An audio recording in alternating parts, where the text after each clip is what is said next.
வணக்கம் தமிழ்நாடு பேசும்போது கேட்கும்போது எங்களுக்கே புல்லரிக்குது. உங்ககிட்ட வாக்குவாதம் பண்ணி ஜெயிக்க முடியாது.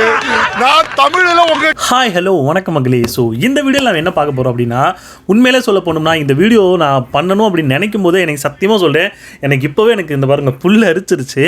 ஸோ எதுக்காக இந்த வீடியோ அப்படின்னு பார்த்தீங்க அப்படின்னா, முழுக்க நம்ம அண்ணன் சீமான் வந்து இப்போ ஒரு தரமான ஒரு சம்பவம் பண்ணியிருக்காரு.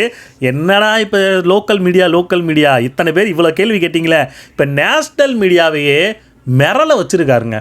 உண்மையாலே சொல்ல போனோம்னா அவன் வந்து என்டிடிவி வந்து என்னடா இப்படி ஒரு அரசியல் தெளிவு ஒருத்தவன் இருக்க முடியுமா ஒரு ஆள், இந்த அளவுக்கு அரசியல் தெளிவு வச்சுக்கிட்டு தன்னோட பயணிக்கிறவங்களோடையும் ஆதரிக்கிறவங்களையும் அவங்களுக்கும் என்கிட்ட எந்த அளவுக்கு அரசியல் புரிதல் இருக்குது, அரசியல் நான் என்னென்ன யோசிக்கிறேன், என்னென்ன மக்களுக்கு போதிக்கணும்னு நினைக்கிறேனோ அது எல்லாத்தையுமே கொடுத்து இந்த அளவுக்கு ஒருத்தன் இருக்க முடியுமா அப்படின்ற லெவலுக்கு யோசிக்க வச்ச ஒரு என்ன சொல்கிறது, ஒரு பேட்டி மாதிரி ஒன்று நடந்துக்கிட்டு இருந்துச்சு.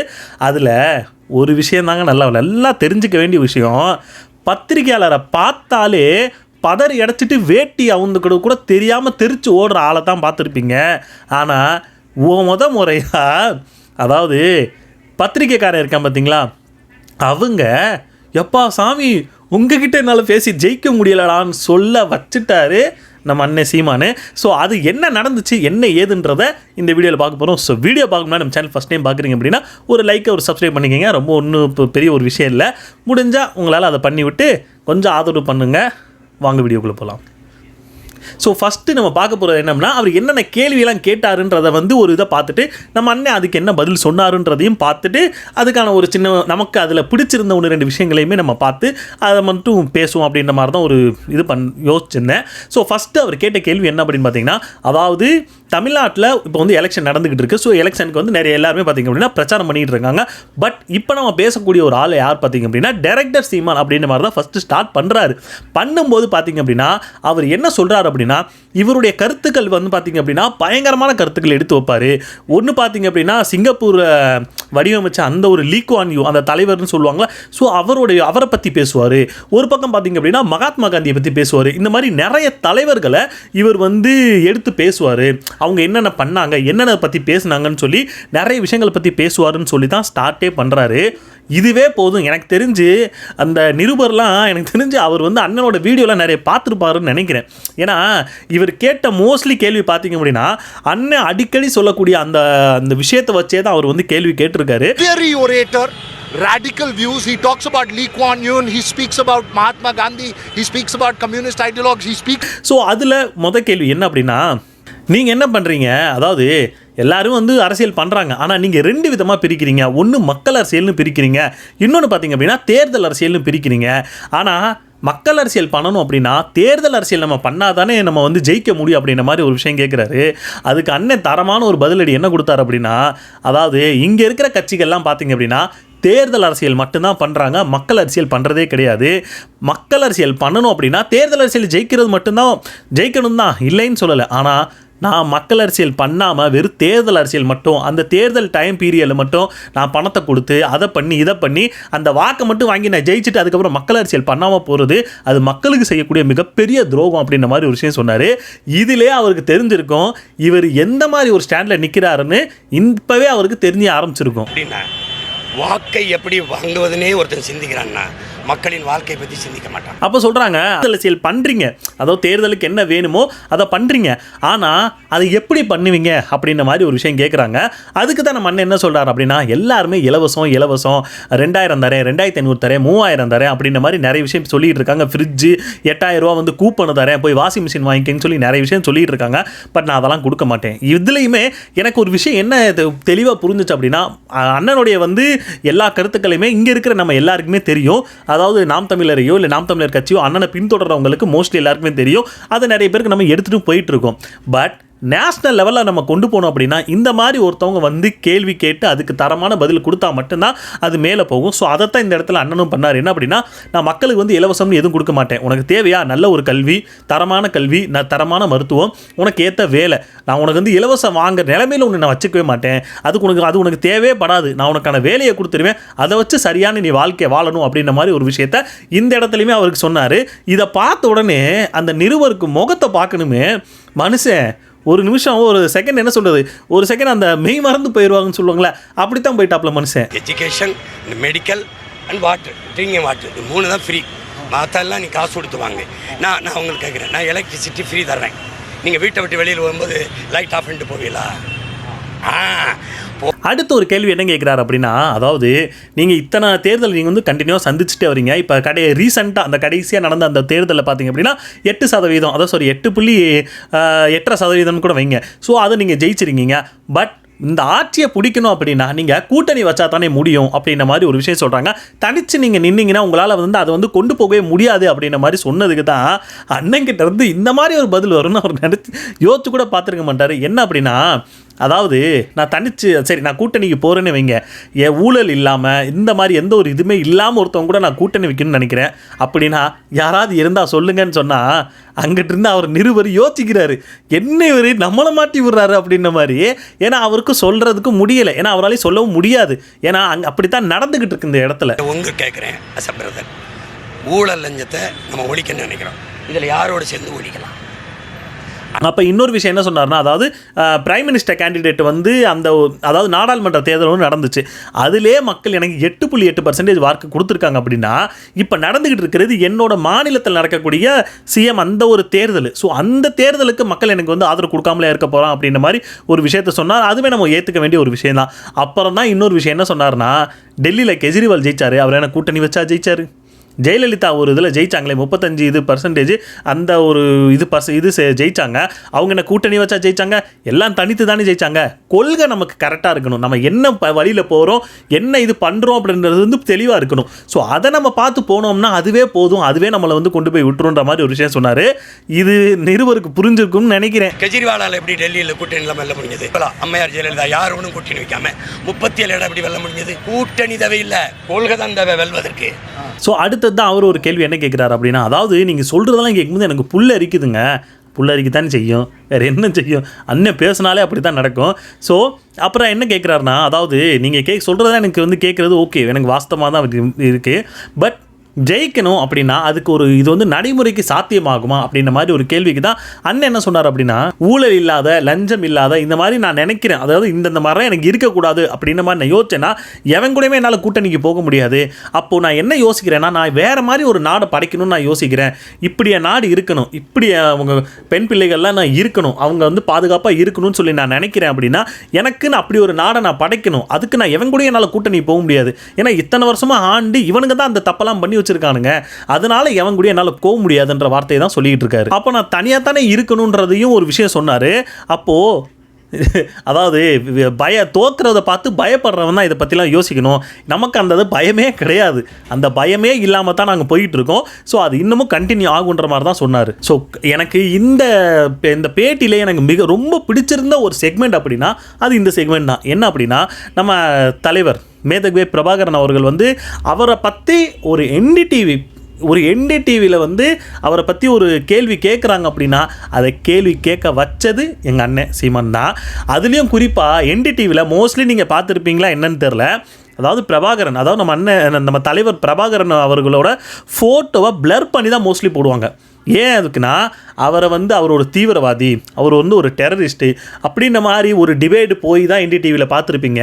ஆனால் ஃபஸ்ட் டைம் என்னோட தலைவன் பிரபாகரன் அவர்கள், அது மட்டும் இல்லாமல் அவருடைய ஃபோட்டோவை பிளர் இல்லாமல் போட்டது இதுதான் ஃபஸ்ட் டைமு. இதை விட ஒரு சாதனை வேணுமான்னு கேட்டிங்கன்னா அதை படைச்சது எங்கள் அண்ணன் சீமான் தான். ஸோ அதுக்கே மிகப்பெரிய ஒரு சந்தோஷம். என்ன சொல்கிறதுனா, இந்த அளவுக்கு ஒரு இதை மேலே கொண்டு போயிருக்காரு அப்படின்றது தான். அதுக்கு அவர் என்ன கேள்வி கேட்குறாருன்னா, அதாவது விடுதலை புலிகளை வந்து தீவிரவாதி அப்படின்னு சொல்லி ஒரு இது பண்ணியிருக்காங்க, பட் அவருக்கு நீங்கள் எப்படி சப்போர்ட் பண்ணுறீங்க அப்படின்ற மாதிரி ஒரு கேள்வி கேட்குறாங்க. அதுக்கு தான் நம்ம அண்ணே ஒரு தெளிவான இந்த ஒரு விளக்கத்தை மோஸ்ட்லி எல்லாருமே கேட்டுக்கணும், பார்த்துக்கணும். என்னென்னா, தீவிரவாதி, அதாவது நான் ஒரு இயக்கத்தை சப்போர்ட் பண்ணுறது வந்து தப்பு இல்லை அப்படின்ற மாதிரி ஒரு இது வந்து உச்சநீதிமன்றமே சொல்லியிருக்கு. பட் அவங்களுக்கு பொருள் உதவியோ இல்லை ஆயுத உதவி கொடுத்து அவங்களுக்கு இது பண்ணுறது தான் தப்பு அப்படின்ற மாதிரி சொல்லியிருக்கேன். நீங்கள் அந்த இயக்கத்தை நீங்கள் ஆதரிக்கிறீங்கன்னா அது வந்து தப்பே கிடையாது அப்படின்ற மாதிரி ஒரு விஷயத்தை அண்ணன் இப்போ இந்த ஒரு தெளிவான ஒரு விளக்கத்தை இந்த இடத்துல கொடுத்துருந்தாரு. இயக்கத்தை ஆதரிப்பது குற்றமல்ல என்று நாட்டின் உயர்ந்த நீதி உச்சநீதிமன்றம் சொல்லும். அந்த இயக்கத்துக்கு பொருள் உதவி ஆயுத உதவி பண உதவி கொடுப்பது தான் குற்றம்னு சொல்லுவோம். அப்போ இன்னொரு விஷயமும் சொன்னார். எனக்குமே அது இப்போ தான் நான் ஃபஸ்ட் டைம் கேட்குற மாதிரி எனக்கு தோணுது. மேபி உங்களுக்கு தெரிஞ்சிருக்கிற வாய்ப்பு இருக்குது. பட் நான் அது ஃபஸ்ட் டைம் கேட்குறேன். என்ன அப்படின்னா, விடுதலை புலிகள் வந்து தனக்கான ஒரு நாடு வேணும்னு சொல்லி அதுக்காக போராடி இது பண்ணும்போது இந்தியா தான் ஃபஸ்ட்டு அவங்களுக்கு ஹெல்ப் பண்ணாங்க. குறிப்பாக இந்திரா காந்தி தான் அவங்களுக்கு ஆயுத உதவி அது இதெல்லாம் பண்ணாங்க. பட் அவங்க உதவி பண்ணி அந்த இயக்கத்தை வளர்த்து விட்டதே இந்தியா தான். இந்தியாவோட ஒரு சின்ன பிள்ளையாக ஒரு நாடு இருக்கணும் அப்படின்னு சொல்லி நினச்சி அவங்க எல்லாமே பண்ணாங்க. இந்திரா காந்தி இறந்ததுக்கப்புறம் ராஜீவ்காந்தி வந்ததுக்கப்புறம் அவருடைய தவறான ஒரு அந்த பீஸ் கீப்பிங் ஃபோர்ஸ் அவங்களை அனுப்பி அவங்க பண்ணதுனால விளைவு தான் இந்த மாதிரி நடந்ததான விஷயங்கள் எல்லாத்தையுமே அந்த அண்ணன் வந்து தெளிவான ஒரு விளக்கத்தோடு கொடுத்தாரு. எனக்கு தெரிஞ்சு என்டிடிவி இனிமே இந்த மாதிரி ஒரு விஷயத்தை கேட்கறது கூட யோசிப்பாருன்னு நான் நினைக்கிறேன். எங்களுக்கு தனி நாடு ஒரு செப்பரேட் ஸ்டேட் கேட்டு போராடும்போது அந்த போராட்டத்தை வெரி ஃபஸ்ட்டு என்கரேஜ் பண்ணி ஊக்கப்படுத்தி பணம் கொடுத்து பயிற்சி கொடுத்து ஆயுதம் கொடுத்தது இந்தியாவா இல்லையா? அப்போ தான் என்ன சொன்னார்னா, அதாவது காந்திக்கு சுபாஷ் சந்திர போஸ் தீவிரவாதி, வெள்ளைக்காரனுக்கு காந்தியே தீவிரவாதின்ற மாதிரி இது நிறைய இடத்துல அண்ணன் சொல்லி கேள்விப்பட்டிருப்பீங்க. பட் இதை என்டிடிவியில் ஃபர்ஸ்ட் டைம் அவர் பதிவு பண்ணிட்டாரு. காந்தி பார்வையில் சுபாஷ் சந்திர போஸும் பகத்சிங்கும் டெரரிஸ்ட், வெள்ளைக்காரன் பார்வையில் காந்தியே டெரரிஸ்ட். அப்போ தான் அவர் சொல்கிறாரு, எப்படி இந்த நாட்டை நீங்கள் வந்து நல்லா இது பண்ணி கொண்டு போவீங்கன்னு கேட்டதுக்கு தான் அண்ணன் என்ன சொல்கிறாருன்னா, அதாவது ஒவ்வொரு இது மாநிலமாக பிரிச்சிருக்கீங்க, மொழிவழி மாநிலமாக தான் பிரிச்சிருக்கீங்க. நீங்கள் வந்து மதமாக இதை வந்து பிரிக்கலை, மொழிவழி தான் மாநிலங்கள். ஸோ மொழி வழியாக இருக்கும்போது இந்த மொழியை ஏதோ தமிழாட்டம் வந்து தமிழன் தான் கரெக்டாக நல்லா ஆண்டு நல்லா ஒரு குறிப்பிட்ட நல்ல ஒரு ஸ்டேஜுக்கு கொண்டு வரணும். ஆந்திரக்காரனா அவன் கொஞ்சம் நல்லா வளரட்டும், கேரளாவா அவன் கொஞ்சம், கன்னடனா அப்படி எல்லாருமே வளர்ந்தா தான் நாடு வளரும். நீ எதையுமே வளர விடாமல் நீ தடுத்துக்கிட்டே இருந்தீங்கன்னா அப்புறம் எப்படியா வளரும்னு சொல்லி கேட்டதுக்கு தான் என்டிடிவிக்காரர் ஒருத்தர் ஒரு விஷயம் சொன்னார் பாருங்க. ஐயா, உங்ககிட்ட நான் பேசி என்னால் வந்து ஜெயிக்கவே முடியாது, உங்களோட அரசியலை நானே வந்து சேர்ந்துக்குவேன்ற மாதிரி சொல்லிட்டாரு. ஆனால் நாடு வளரும். நீங்கள் என்ன பண்ணுறீங்க? என்னையும் விட மாட்டேங்கிறீங்க, இவரையும் விட மாட்டேங்கிறீங்க. அதுக்கப்புறம் ஒரு மாநிலம் பிரிச்சா உங்ககிட்ட வாக்குவாதம் பண்ணி ஜெயிக்க முடியாது. நான் தமிழில் உங்ககிட்ட வாக்குவாதம் பண்ணி ஜெயிக்க முடியாது. உண்மையாதாங்க. எந்த கேள்வி கேட்டாலும் எந்த பத்திரிகையாளர் எப்படிப்பட்ட எந்த மாதிரி, அதாவது நிறைய பேர் ட்விஸ்ட் கேள்வி கேட்குறேன் அப்படி கேட்குறேன்ற மாதிரி கேட்டாலும் அதுக்கு சரியான தக்க பதிலடி கொடுத்துட்டு அடுத்து ஏதாவது கேள்வி இருக்கா அப்படின்னு சொல்லி அவங்க கிட்ட கேள்வியே இல்லைன்னு தெரிஞ்சதுக்கு அப்புறம் தான் அந்த இடத்த விட்டே நகர்வார். இல்லைன்னா அது வரைக்கும் அவரை விட மாட்டார். யார் பத்திரிகையாளரே போகவே விட மாட்டார். அந்த லெவலுக்கு நார்மலாக இங்கே உள்ளூர் பத்திரிக்காரங்களுக்கே நல்லா இந்த மாதிரி செம்மையாக செஞ்சு விட்டுருப்பார். இப்போ இவர் என்டிடிவி எப்படி என்டிடிவிலேருந்து வந்து ஒரு இந்த மாதிரி ஒரு கட்சி தலைவரை பார்த்து பேசி ஒரு சரியான, நீங்கள் நல்ல ஒரு விஷயத்தை நல்லா கவனித்து பார்த்தீங்கன்னா, என்டிடிவி வந்தார்ல, அவருக்கு ஏதாவது ஒரு இடத்துல மனக்கசப்பு வர்ற மாதிரி யாராச்சும் ஏதாவது பண்ணாங்களா? அண்ணன் பேசுகிறார் அப்படின்னா எல்லாருமே எப்படி அந்த கூட்டத்தில் இருக்கிற எல்லாருமே அமைதியாக அவர் என்ன பேசுகிறாரோ அவரை பேசுகிறத கேட்கக்கூடிய லெவலில் அந்த அந்த என்ன சொல்கிறது அந்த சைலண்ட் மோடு சொல்லுவாங்களா, அப்படி ஒரு கட்டுப்பாடோட அந்த கூட்டம் வந்து நின்றுக்கிட்டு இருந்துச்சு. அண்ணன் பேசுகிறது மட்டும்தான் கேட்குது, அண்ட் அவர் பத்திரிகையாளர் சொல்கிறது மட்டும்தான் நமக்கு கேட்குது. மற்ற எந்த இடத்துலையுமே ஆய் ஊயின்னு எதுவுமே கத்தவே இல்லை. அது மட்டும் இல்லாமல் நல்லா கவனித்து பார்த்தீங்கன்னா எல்லா இடத்துலையுமே பிரபாகரன் ஃபோட்டோவும் தெரியுது, நாம் தமிழரோட சின்னமும் தெரியுது. அப்புறம் என்ன சொல்கிறது, அந்த அவங்களோட கொடி அதில் மோஸ்ட்லி பார்த்தீங்க அப்படின்னா அது வந்து நம்ம எல்டிடி விடுதலை புலிகளோட அந்த கொடியை தான் வச்சுருக்காங்க நாம் தமிழருமே. ஸோ இது எல்லாத்தையுமே சுற்றி அவங்க காட்டிக்கிட்டே இருக்காங்க. எல்லா இடமே அப்படியே பதிவாகுது. அந்த ஒரு இடத்துல வந்து நம்ம தலைவர் வந்து ஜூம் பண்ணி காட்டுறாங்க, அதில் ஃபுல்லாக பதிவாகுது. எந்த இடத்துலையுமே பிளர் பண்ணல, எதுவும் பண்ணவே இல்லை. என்டிடிவி இப்படி பண்ணுறது அது மிகப்பெரிய ஒரு சரியான விஷயந்தான். நான் என்ன சொல்ல வந்தேன்றதை வேறு இதில் போயிட்டேன். இப்படி ஒரு பத்திரிக்கையாளர் நீங்கள் இந்த சந்திப்பை பார்த்துருப்பீங்க. பட் இன்னொரு பத்திரிக்கையாளர் சந்திப்பு நடந்துச்சு. என்ன அப்படின்னா, நம்ம விஜய் தாவேக்கா அவர் வந்த ஒரு மாநாடு ஒன்று போட்டிருந்தார்ல, அந்த இடத்துல வந்து விஜய் வந்து டான்ஸ் ஆடிக்கிட்டு இருக்காருன்னு வைங்க. அந்த அந்த மாநாட்டில் அந்த முன்னாடி ஓடி வந்து பேசி எல்லாம் பண்ணிவிட்டு இங்கிட்டு என்டிடிவிக்காரங்க வந்து பேசிக்கிட்டு இருப்பார், இந்த மாதிரி மாநாடு நடந்துக்கிட்டு இருக்குன்னு. ஆனால் இவனுங்க அவரை பேச விடாமல் டிவிக்கேன்னு கத்தி அவர் தோளில் துண்டை போட்டு நாயை பிடிச்சி இழுத்துட்டு வருவான். இல்லை அந்த மாதிரி இழுத்துட்டு வந்துக்கிட்டு இருந்தாங்க.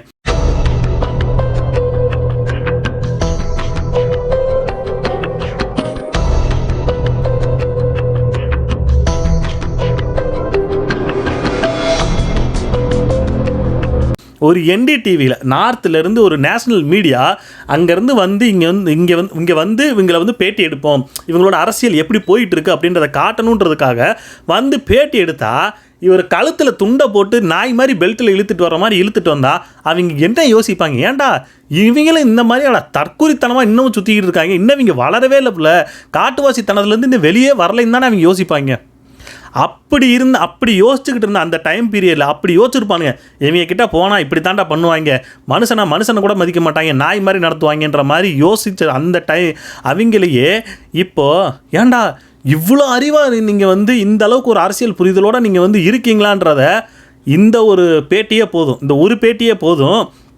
இதுக்கப்புறம் அவர் வந்து அவங்க சேனல்லையோ எங்கேயோ போனாலும் இல்லைடா அங்கே அறிவார்ந்த நிறைய ஒரு கூட்டமும் இருக்குது, ஆனால் அவங்கள நம்ம காட்ட மாட்டேங்கிறோம் அப்படின்றத வந்து அவங்களே பேச ஆரம்பிச்சிருப்பானுங்க. இந்த ஒரு 11 நிமிஷம் இந்த ஒரு NDTVயில் அந்த வீடியோ வந்து கட் பண்ணி போட்டிருக்காங்க.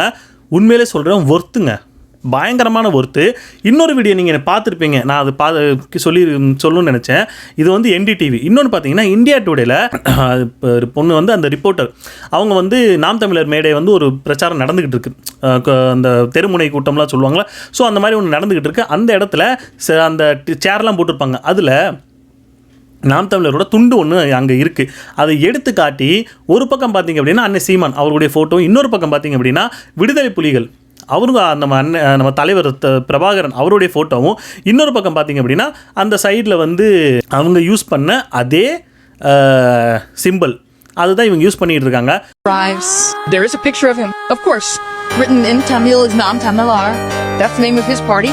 There's a picture of a farmer because they also stand for farming rights and for farmers. So it's written there is business, which means farming essentially. The party symbol is a tiger. And I will explain to you why. Because you're flipped around and a picture that comes up is that of LTT chief Prabhakara. This is in mainstream politics in Tamil Nadu. First time இப்படி national இந்த பக்கம் NDTV, இந்த பக்கம் India today, ரெண்டு பேருமே போட்டு LTT chief Prabhakaran சொல்லும்போது terrorist சொல்லிகிட்டு இருந்தவங்கள இப்படி வேறு மாதிரி ஒரு கண்ணோட்டத்தில் கொண்டு வந்து விட்டார்ல, இதில் தாங்க பெரிய சாதனை. இதை விட ஒரு சாதனையை இன்னொருத்தன் பண்ண முடியுமான்னு கேட்டால் முடியவே முடியாது. அதை நம்ம அண்ணன் பண்ணிட்டார், எப்படியோ பண்ணிட்டாரு. அது ரொம்ப சந்தோஷமாக இருந்துச்சு. ஏன்னா நேஷ்னல் டிவியில் இப்போ வருவாங்களான்றதெல்லாம் சந்தேகம் தான், ஆனால் அவங்க வந்து கண்டினியூவாக வந்து எடுக்கணும்னு சொல்லி எடுத்தது. ஸோ நல்லாயிருக்கு, தமிழ் தேசியம் வளரட்டும், அவ்வளோதாங்க. ஸோ இந்த வீடியோ உங்களுக்கு பிடிச்சிருந்தா ஒரு லைக்கு, ஒரு ஷேர், கமெண்ட் பண்ணி விட்ருங்க. அடுத்த வீடியோவில் பார்ப்போம். பாய்.